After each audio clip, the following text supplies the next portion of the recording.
Hey everybody, it's another Wednesday here in Pennsylvania, and it's actually getting warmer out, which is a good thing.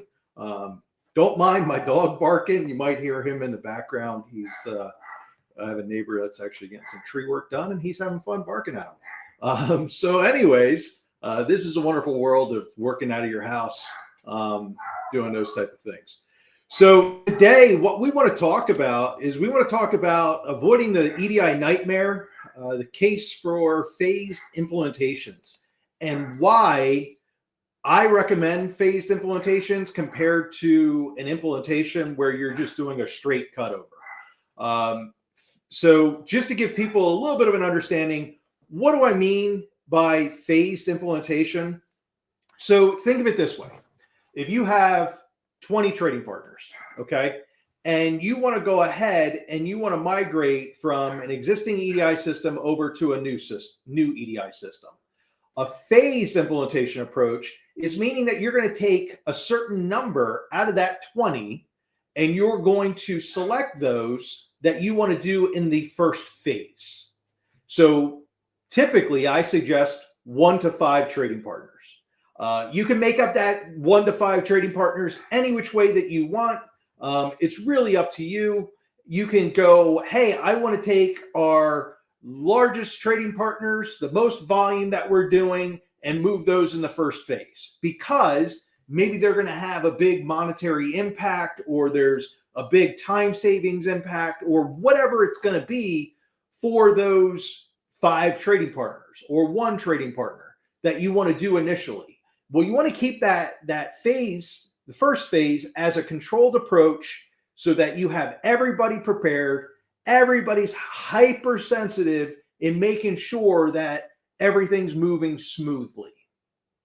So that's why you want to do a phased approach. And that's what a phased approach is really taking things and pieces that you add into that first phase, then the second phase, third phase, fourth phase, until you get to completed solution. And people do that in a phase solution of maybe 1 trading partner, and they're adding in a new WMS for processing. So they want to do 1 trading partner and a WMS because a move for a new WMS is a big move, and a move for new trading partners is also a big move. So you want to keep focused and you want to narrow fit, and you don't want to typically do 15, 20, 30, 100 trading partners in phase 1, or vendors, or whatever it may be that you're looking at that EDI API integrations implementation as a whole. You want to break it down into pieces. You want to segment it. You want to figure out, are you going to take the top 5? Are you going to take your least amount of that a trading partner is doing? So maybe you have trading partners that are only doing a couple orders a week, or a couple shipments a week, or whatever it may be, and you're taking them and you're breaking them up. And you have conversations of figuring out, what does that phased approach look like? There's many different options that can be handled. There's a lot of different things that fill into that.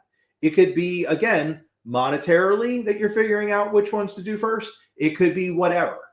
The reason I suggest that compared to an overall just cut it, move from one system to another, or a brand new system, or whichever, is because now, say you have 100 trading partners. Well, now you're putting 100 accounts that are going to be moving in and out of systems and all those different contacts. And you're going to need a lot of people and a lot of eyes to make sure everything's moving smoothly.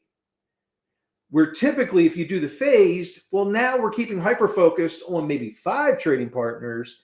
And we know, because we can work out through most of the glitches, like, hey, because there's going to be something that comes up. There's going to be an issue that's going to arise when you're doing a new implementation or a migration from one system to a new system. There's always going to be something. Nobody's perfect. I tell people that all the time whenever I'm talking to new companies or prospects or whichever comes out and reaches out to EDI support. So some of the things that why a phased implementation matters, you're reducing your risks of the big bang approach versus a phased approach. Your common pitfalls there's going to be something that's missed. Maybe it's a ship date that's not being populated correctly onto a sales order. Oh, we forgot to look for that. Or the ship via, how is it shipping? Or the package counts aren't correct. Or, hey, we forgot these discounts or we forgot these charges when we were doing our initial testing. Or we forgot this complete scenario that we have to handle for that particular trading partner because we only get it maybe one time a month out of thousands of orders we get for a particular trading partner. So you're trying to reduce that. Again, you're reducing the amount of effort, the amount of issues that you could have. The other thing that I always want to throw out there is I highly suggest if you're migrating from one EDI system to another EDI system that you tell your trading partners. A lot of people say, oh, you shouldn't do that. That's going to cause waves. That's going to cause headaches. That's going to make a trading partner put you back through testing. Well, listen, what's going to happen if your trading partner finds out you moved EDI systems or that you're actually all of a sudden sending erroneous information or information they're not looking for, and they want to start finding you and providing chargebacks because you never told them that you're moving systems? Typically, when you move systems and you notify your trading partner, they're going to give you a grace period that's acceptable. 1 week, 2 weeks, whatever it may be, because they know and they understand that, oh, listen, everybody has to upgrade EDI systems or migrate EDI systems. So if you make them aware, they're now not caught off guard. If they're caught off guard and they find out, I've seen it over the years where people do, oh, we don't want to tell our trading partners. We don't want to tell our vendors. We don't want to tell this entity, and they want to keep it a secret. That's on you, but understand that I'm going to tell you my recommendation or my company's recommendation is everybody that's involved is notified. Reason you don't do one big bang switch compared to a phased approach is the big bang switch always ends up in people getting upset, people being mad, all of those things. Because there's going to be something that's out of your control that's not taken care of, whether that's a trading partner that's not ready to migrate out of those 40 or whatever it's going to be. There's going to be something that's going to come up, something you're not ready for, something that you're going to go, oh my God, now we have to back out of this and we have to restart it all over again. Whereas if you do a phased approach, now it's more in a controlled sphere that you can reach out and handle. So what we're going to also want to look at is how you're going ahead and you're planning for that smooth EDI migration. You know, there's some key steps that you want to do before the transition. So again, you want to notify everybody that's involved, all trading partners, all the contacts, all your outside consultants, anybody that's dealing with your ERP, WMS, TMS systems. You want everybody to be notified. Notify the janitor if you have to. You just want to notify everybody and anybody, so that nobody can ever say, well, you didn't tell us. That means your network people, that means everybody. Because remember, different pieces of AS2 or EDI or API all affects on different phases of your company and different pieces of your company. So first key step is making sure everybody's aware of the transition that you're going to be starting. Then the next thing is identifying your high priority trading partners for the initial phases that you want to do. So who are they? Who are those first ones that you want to do? You want to reach out. You really want to be hypersensitive. Talk to them. Make sure that they know who's going on. There's a lot of project management that's involved when you're doing phases and when you're moving systems and all of those things. So you want to do that. The other thing that you also want to do is you want to find somewhere that you can collectively put this information. You can use all kinds of different systems. You know, there's teamwork.com, there's monday.com, there's Asana, there's all these different tools, Jira, there's all these different tools that you can utilize to put the information, or you can just put it in a spreadsheet. But you work out all the details. You work out who are the trading partners, who are the contacts, what are the maps that are being moved, or the document types that are being handled. What are the timelines for each one of those things that you're doing? And then also what's your milestones?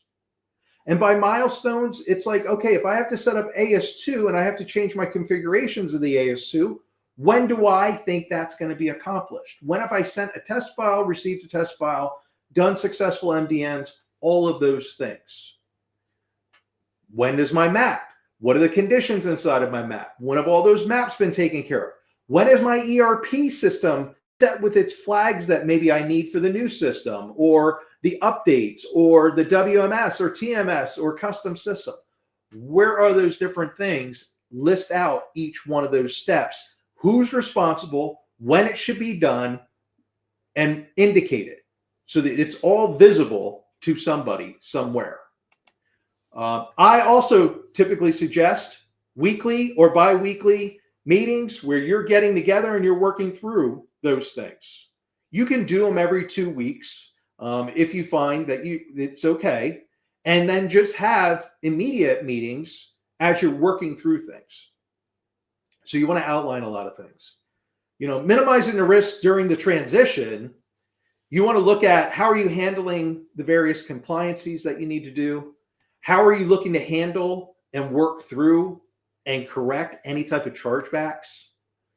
What are you doing to ensure the data accuracy or preventing errors? Are you doing validations? Are you doing things inside of your maps when you're doing the transition? Who's reviewing this stuff?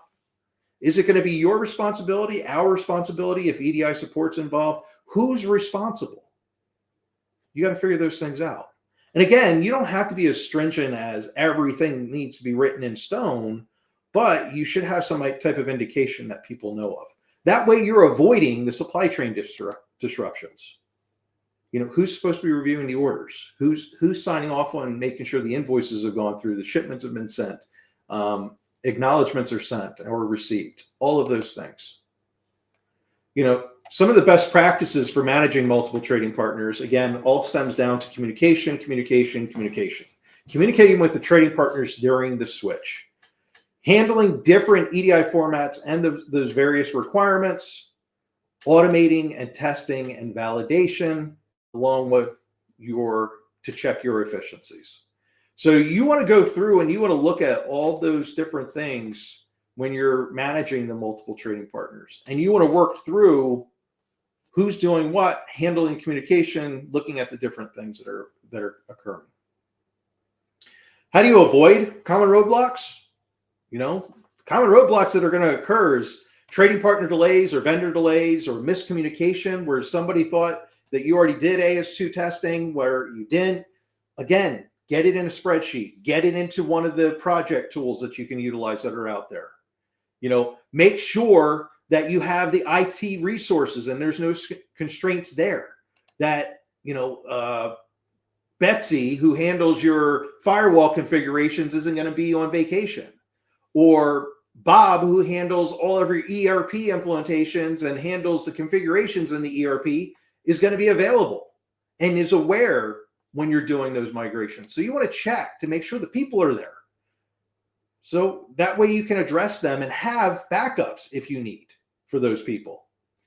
Because there's going to be, different unexpected data mapping challenges or data issues or whatever it may be, especially if you're mixing in a new ERP, WMS, TMS. You need to make sure that all of your data is clear and make sure that the mappings are handled the way that you need it to do. So that testing, the validation, the checkoffs, a lot of it. And the one common theme that you're hearing amongst all of this isn't all technical capabilities. A lot of it is project management. Making sure that you have somebody that has done this previously will make a big difference. It's not like, they project managed setting up a telephone system for our organization. Well, that's great and all, but do they really understand EDI, API, and integrations and all of the different moving parts that are involved with it? If they don't, they probably should not be the person running the project, or they can be the person running the project, but they need a resource to help them, to be available, to give them information. EDI Support LLC, we can help in all different types of facets. So, if you can't find somebody, reach out to me. We can help you along the way. We can figure it out from a consulting standpoint, all of those things, even if it's a product that we don't support. Because again, we're just helping on the project management. We're bringing the knowledge. We're almost being like a knowledge broker to help you understand what's going on. So have those conversations, do those due diligence to make sure everything's prepared and everything's ready. And that's why, again, I'm a big person of saying phased approach compared to a single swooping move from one system to another system or brand new system. When you're dealing with EDI and you're dealing with those type of migration points, handling those different trading partners, knowing which ones are going to have the most bang for you or the most effect for you, you just figure it out. You ask, you say, hey, who brings in the most money? Who's doing the most orders? Who has maybe some crazy different scenarios that are going on where we're doing not only, retail shipments to a store, but we're also doing direct to customer for this particular account, whatever it looks like. And laying those things out and having the conversations before you just jump into it. And then you find yourself 2 months down the road where you're going, hey, why did this go off the tracks? Hey, why did this not get taken care of? Because somebody didn't game plan it. Somebody didn't project management successfully. That's what I have for you today. Again, Jim Gonzalez, EDI support. I'm here to answer any type of questions that are dealing with API, EDI, and integrations. I'm not saying I know it all. I'm definitely saying that I'm always constantly learning, but we have a lot of knowledge on my team.